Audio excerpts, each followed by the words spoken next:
Hello, everybody, and welcome back. I do apologize for my lack of comments on the last two videos. It has been a hectic week. Like I warned you a couple of weeks ago, things are happening in my life, and I am busy, busy, busy. But I'll tell you more about that at the end of this video. I know many of you are still suffering from the devastating effects of Hurricane Ida and will still for a long time to come. I also know that the hurt caused by the Afghanistan debacle will linger for months to come. And I know there is nothing I can say or do that can or will change anything. But today, I want to celebrate a few small victories which will not change much in any of our lives, but if anything, it brings a flicker of light and hope in the distance. Firstly, Ofcom has endorsed Piers Morgan's right to disbelieve Harry and Meghan's claims to Oprah in their interview. Claims which by now had been proven to be untrue. Anyway, it is a resounding victory for free speech and a resounding defeat for Pinocchio Markle. Ofcom had rejected all Meghan's complaints, and the verdict says that to restrict Piers's rights to disbelieve her was a chilling restriction on freedom of expression. Yay! My friends, this may be a victory for Piers Morgan, but in reality, it is a victory for all of us. And then let's not forget that the Mail on Sunday's appeal is coming up in November, and let us hope that justice will prevail in that case too. It is absolutely unheard of that a woman who herself admitted to lying in her affidavit and had to amend it to the truth, a woman who has done everything to invade her own privacy to the point of sharing her toilet habits, could have won that case. It is absolutely absurd. So we have our popcorn ready and we are waiting for November. I'm also reading that Paul Burrell had confirmed that the Queen is lawyering up in expectation of Harry's memoir. Well, I chatted to someone via direct messaging with regards to this, and he knows far more about these things than we do. Well, the story is that this is indeed true, but as it was explained to me, there is no such thing as the Queen suing Harry and Meghan. And I think I did explain this to you before. All the courts in Britain are in service of the sovereign, and therefore the Queen cannot be sued, and in effect, neither can she sue anyone. But from what I'm told, Harry had been given a stern legal warning, and so has the publisher. Apparently, it had been made very clear that any damaging information, any potentially harmful or embarrassing information, any confidences betrayed, and in particular, any lies, will be met with legal action. Exactly what type of action was not explained. But remember, Her Majesty is the only one in the royal family who cannot be sued and who, in effect, cannot sue anyone. But everyone else, Charles, William, Edward, their wives, their aides, their staff, can indeed sue. It is highly unlikely that they will sue Harry, but they can sue the publisher, as once that publishing contract is signed, they, the publisher, are largely responsible for what is published under their imprint. To make matters even more sticky, ex-friends and some of Harry's ex-army buddies have made it very clear that they will sue him if he dares to betray their confidences in his memoir. I have a feeling in my gut that Harry's memoir will either be a very boring book filled with stuff we already know, or there will be fun and games after its publication.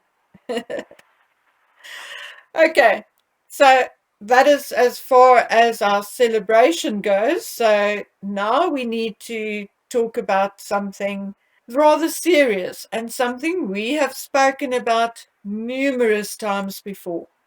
Now, my friends, we need to quickly recap on something we had spoken about, as I said, numerous times before. And I know you are possibly sick of it by now, but unfortunately, it is necessary. And it is the matter of Lilibet Diana Mountbatten Windsor and Archie Mountbatten Windsor, for that matter. Now, what you may not know is that I am not alone in my quest for the truth, and that some of us who make these videos do talk to one another, as a matter of fact, and I hope she does not mind me saying this or telling you this, but I now consider Paula M. a friend. We do speak to one another over the phone once a week or once every 2 weeks. And yes, we share information. We do not interfere in each other's channels, and we do have different points of view from time to time. But the point is that there are certain things she is telling you that I know is true because I have seen the screenshots from her phone, etc., etc. So that gives you a bit of an idea of how we operate.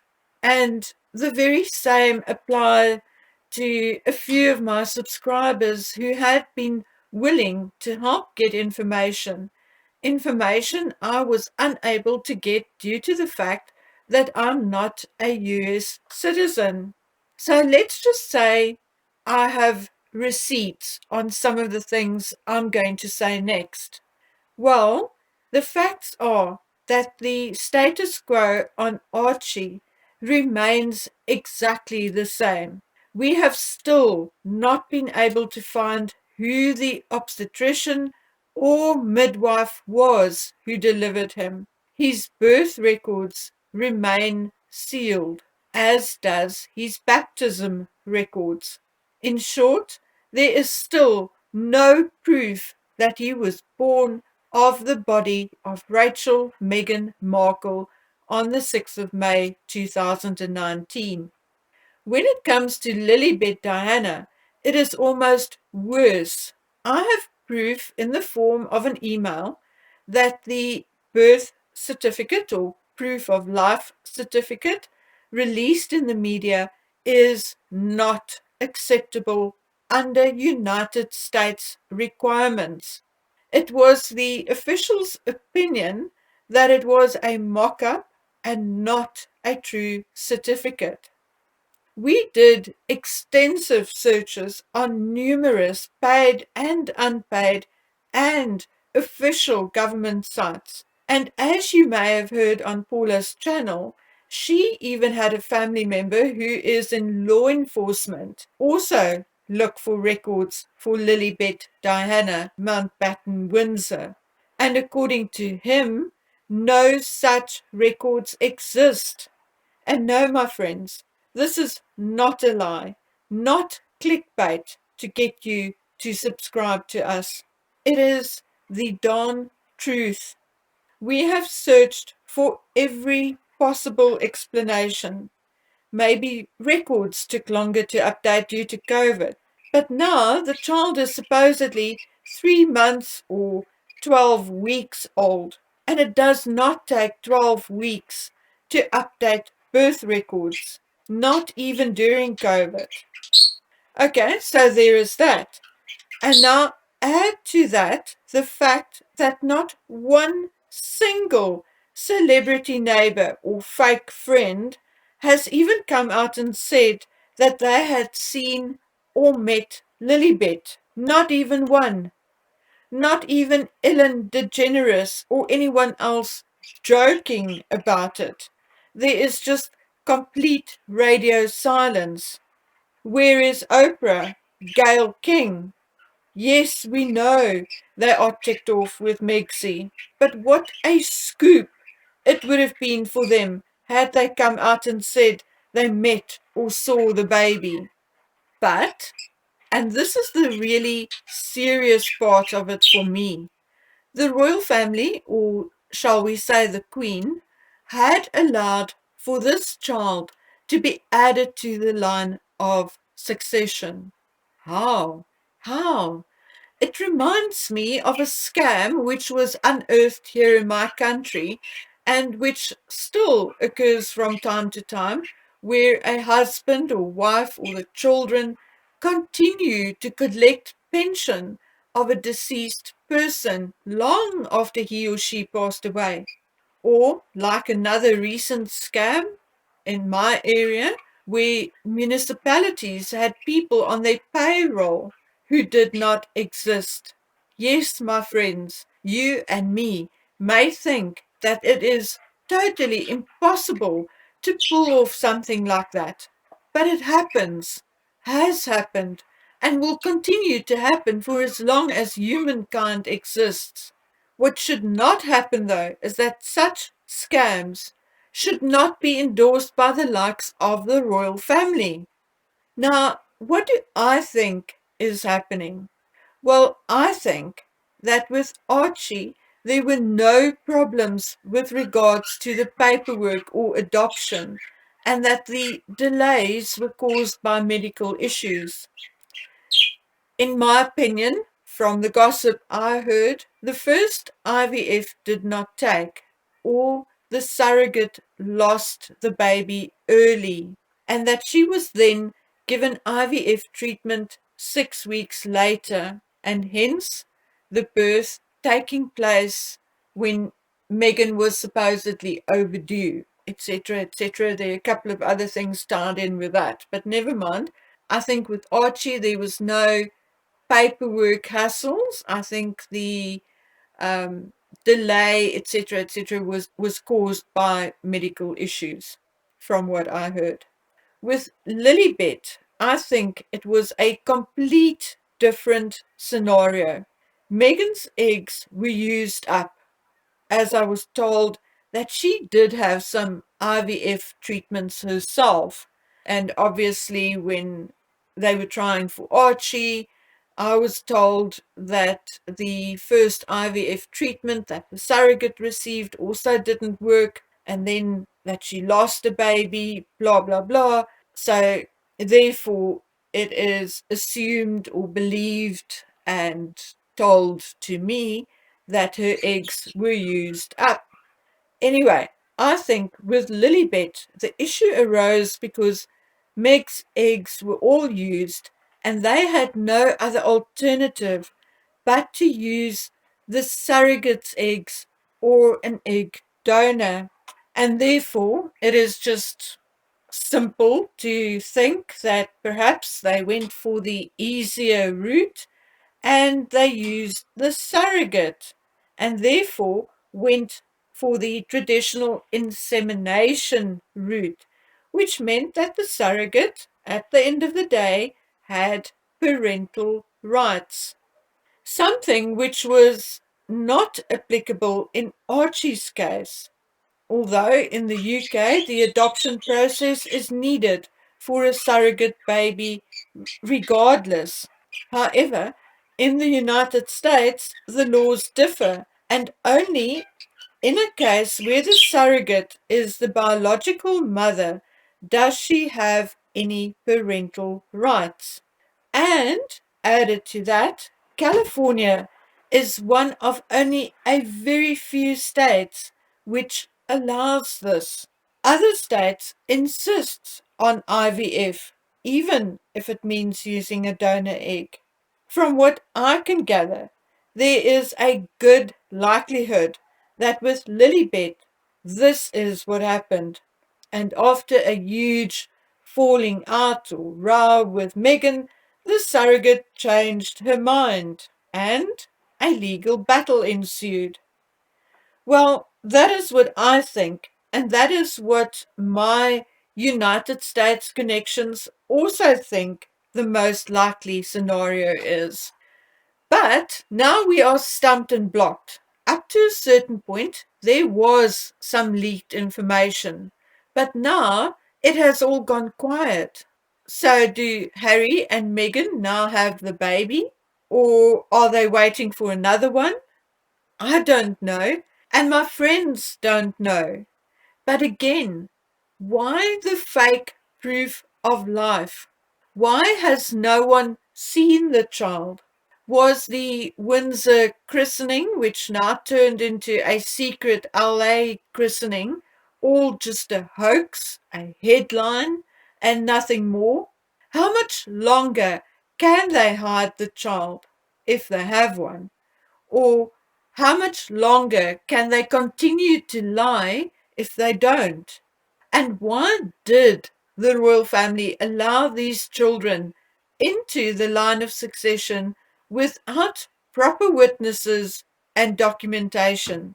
How complicit is the royal family? Phew, now let's take a breath. The next question is, who else is complicit? Well, even though the original intentions were good and they became involved because they wanted to help Harry and Meghan have their own children, and of course, for the money, yes, I was told, whether it's true or not, that Lily's surrogate had a study loan to pay off. But what these surrogates did not realize at the time is that they are now complicit in a fraud being perpetrated on the public the world over. But can we now blame them? No, because they most likely signed the tightest NDAs that ever existed. But what about the others, the doctors and nurses? Well, they are bound by a code of ethics not to talk and will lose their jobs if they do. But, my friends, there are other people not tied to NDAs or ethics codes. Now, what do I mean by this? A few days after Lily was supposedly born, I was told about this woman who saw Meghan at a certain place without Harry, without either of the children, and definitely without any kind of post birth body. Yes, you, madam, have bound me to an oath of secrecy not to mention your name, and I'm honourable enough not to do that. But you, madam, are now complicit. If what you told me is true, and you are not prepared to go and tell someone like, say, Dan Whitten or Piers Morgan, or even the royal family, then you are complicit in this fraud. If you did tell the royal family or their aides, and they still added the child to the line of succession, then you have to make that public too, as we, the public, are now sick and tired of being lied to. And yes, not only by Harry and Meghan, but by all these so-called elites and politicians, etc., etc. But the truth about Harry and Meghan will be a good place to start. Now let's quickly hop onto something else. It is all over Instagram and Twitter that Harry wants to be back in the royal fold, even if it means he has to return without Meghan. And of course, now everyone is speculating whether we're going to hear that the marriage is over. Well, I may be wrong, but I don't think this is true. And mostly because I have not heard it from someone I truly trust and believe yet. However, if it is true, then Harry must realize that he had kicked his military affiliations, his friends, and his public in the teeth wants to often, and not even the Queen can remedy that. But Harry can. Yes, my dears, Harry can. Harry can remedy or improve his image by telling the truth. Tell the truth about those 20 lies in the Oprah interview. Tell the truth about the children. Tell the truth about it all. So what if the truth will embarrass the royal family? So what if the truth will embarrass Meghan? If Harry tells the truth, he will walk away the hero and add an apology to the truth, and for once, Harry will be number one. Harry will be on top, and Harry will be the one we trust. I dare you, Harry. Do it. Okay, my friends, like I told you a few weeks ago, there are things happening in my life, and I have not had the time to delve into my email much these past 2 weeks. I was away from home and my Wi-Fi for a few days, and when I got home in the evenings, there was barely time to bath, have a snack, and go to sleep. I twice fell asleep with my laptop or phone still on and talking to me minutes after I posted a video. But my cottage is now officially sold. My daughter will be back early next week, and I am not going anywhere from today until at least next week, Wednesday. So this weekend, I'll delve into it and answer as many of your email as I possibly can. Okay, now, my dears, thank you for being here. Thank you for your continued support and loyalty.